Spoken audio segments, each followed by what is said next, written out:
In all honesty, I haven't been paying that close attention to high school or collegiate cross country in the last few years. Once I graduated from college in 2020, I followed the Valby Tui saga a bit, some Nico Young, a bit of Sadie Engelhart and Elizabeth Leachman in the high school side, but I somehow missed this harsh gravitation towards fast time culture that American cross country seems to be catching flack for lately. Now, Europeans making fun of American cross country is a jab as old as time itself, as while there are states that are known to have flat, polished grass courses that serve as borderline time trials for years now, plenty of iconic venues still exist that force the athlete to approach the sport of running differently, whether physiologically or psychologically. However, I read an article a couple weeks ago where Mount Sac, arguably the most iconic course in the western US, had its most notorious hill removed, citing the cultural shift towards fast times and that the sport was changing.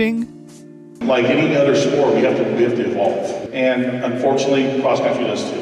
And we felt that this was a great time for us to make these changes. We know that the current trends in cross country have definitely changed. Aside from the fact that removing the hill proved to have done virtually nothing this year to produce faster times, it's a little concerning that things like this are even happening in the first place, and I hope this doesn't set a precedent moving forward and that we retain what cross country is all about. Just beating the next person no matter the terrain. Okay, so where the hell am I going with this long-winded intro? Well, I want to take you all back to a time where the best high school cross-country runners in the US were forced to run in conditions so catastrophically bad that it resulted in the overall slowest ever national tiers race by far in the cross-country scene. Some of you might actually see some familiar faces, but some of you might be too young to know who almost any of these people are. Either way, let's get you all caught up, and we'll meet back here in a few. Sound good? Awesome.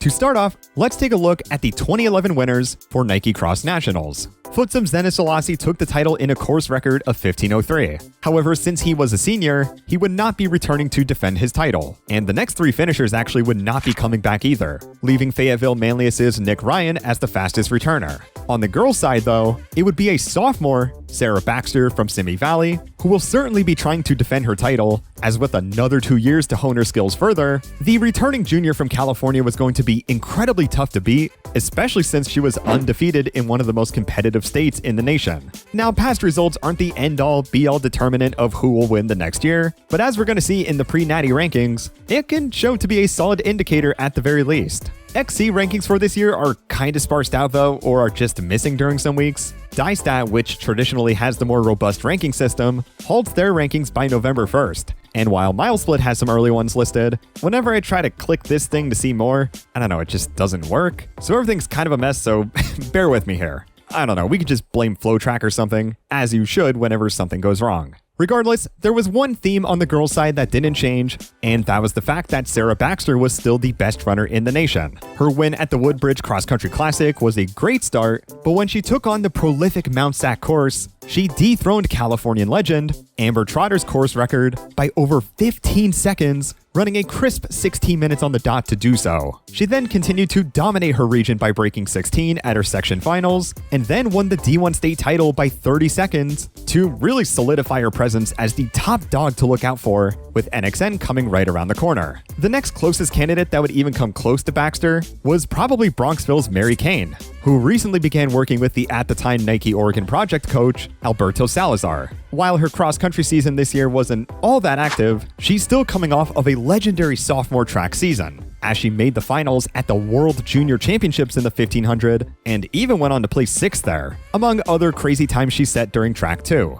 Despite her mid-distance chops, beating Baxter over 5,000 meters though was going to be tough. But if the right type of race lines up for her, a sit-and-kick showdown may be Kane's ticket to becoming a national cross-country champion. On the boys' side, Edward Cheserek was the undisputed favorite in really any race you put him in. If he made it to that starting line, I mean, you were effectively competing for second. However, like Cheserek, other senior titan, Sean McGordy, opted to take part in Foot Locker Nationals, which is the older, other postseason nationwide meet that occurs every year, which actually left Nick Ryan as the potential favorite going into the Nike one. Ryan would dominate his state meet running 15:07, destroyed the regional qualifier meet by an even bigger margin, and of course was going into the national meet with the highest previous finish out of anyone there. Now, all of this is great, but how were the conditions going to look? So with NXN scheduled to occur on December 1st, the forecast did predict some incredible winds, with a little bit of rain to soften the ground a bit too. But once fans of the sport observed the livestream and saw what these athletes were running through, they realized quickly that this was not going to be a normal race for them. There's a look at some of these anxious faces, nervous energy being dissipated. Always the most difficult part of any race.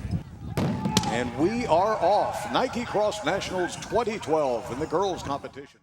The moment you hear the broadcast audio, it's clear the wind is fast, as the whirling sounds make the viewer experience a harsher one than usual, but obviously this is much more miserable for these girls, as they shiver and step back and forth, waiting to get their body temperatures up during the race. The torn up ground beneath the spikes of these elite girls also show that this is going to be a muddy one as well, but as we'll see soon, the start only tells just a fraction of the story. Okay, so the course is a disaster, but there are two girls who decide to take advantage of the crammed and reserved pack and decide to give the front-running tactic a whirl. The first was Colorado State champion Heather Bates, with sophomore and New York Federations champion Bella Berta to join her as well. However, these leads are short-lived, with the pack catching up pretty quickly, and throughout the next few minutes, a few more girls try to take the lead and pull away. You had Iowa State champion Stephanie Jenks, then around the 2K mark, it's Illinois State champion Madeline Perez. Once the halfway mark comes around though, the camera shows no other than Sarah Baxter at the front, trudging through the mud to try and see if she can shake off the rest of the field for good this time. It might look like these hay bales are fairly short, and I mean, they are, but the mud is so thick and sludgy that it's obvious even these short steps over the barriers are miserable to get over. But for Baxter, it's a great opportunity to put forth a few more strides over the competition, which at this point is handed off to the new second place holder, Mary Kane. Since the course loops around, we do get a great idea of what the separation is like between the two. Baxter comes out of the rolling hills about 3 or 4 seconds ahead of Kane, but a couple minutes later, the gap becomes much more pronounced as Kane is almost difficult to make out in the background as Baxter rounds this turn here. Kane's stride does open up a little more in the closing stages, but unfortunately it does seem to be too little too late for the New York prodigy, as Baxter will become the first ever high school girl to pull off the repeat at NXN. As Sarah Baxter wins NXN 2012. And Mary Kane not far behind. Our volunteers and our officials at the finish line doing a great job, because one thing these athletes do is they give it. Baxter's finishing time of 1917 is surprisingly the third slowest time seen in NXN history, but don't be fooled because it's nearly tied with the other two contenders from the 2005 and 2006 iterations. If you thought the course was bad now, hundreds of the best girls in high school cross country just dug their near-inch spikes into the ground for over 20 minutes. So with that in mind, what in the world was the boys' race going to look like? Nationally, team-wise, gets stronger. There's the cannon, we're off. Right from the gun, it is a complete disaster. Most of the guys are caked in mud in just a matter of a minute, but with no big favorite going in, it was kind of hard to tell what the race was going to be like by a mile out. Once we do get to that point though, it is FM's Nick Ryan that manages the front pack for a brief moment, but following the hay bale section, we start to see some immediate changes on who wants to take the race to another level. Arcadia junior Esteban de la Rosa goes for it first, followed by a surge from Wayzata's Connor Olsen. Olsen does lengthen his lead further, and the fact that he's maintaining this type of gap as the 6th place finisher at his regional qualifier meet, he was looking to pull off an upset on every single front. Shortly after, the second runaround with the rollers does seem to take a toll on Olsen quickly, as De La Rosa catches back up, but the broadcast cuts away for a good while, and we are now suddenly met with a third challenger up front, which was the Ohio State champion, Sam Wharton, who also wasn't even an NXN regional qualifier winner, but nevertheless was a runner-up. As we're approaching the last K, Wharton actually seems to be handling the mud much better than anyone else, as a lot of his competitors are hunched over and choppy. But don't be fooled by the camera angles here, because there is clearly someone right behind him, as De La Rosa only has about 2 seconds to make up before he's right back in it. However, like Kane's situation, there was only so much time left to make that move, and with the course being decimated beyond belief, the brutal conditions made it virtually impossible to scrounge up a meaningful kick to contest the title, and it'll be the NXR Midwest runner-up to upset the entire nation this time for his first ever national title. Slow this course has been as the champion hits the line in 1708. But then the change was in split 4, where American Fork maintained its lead.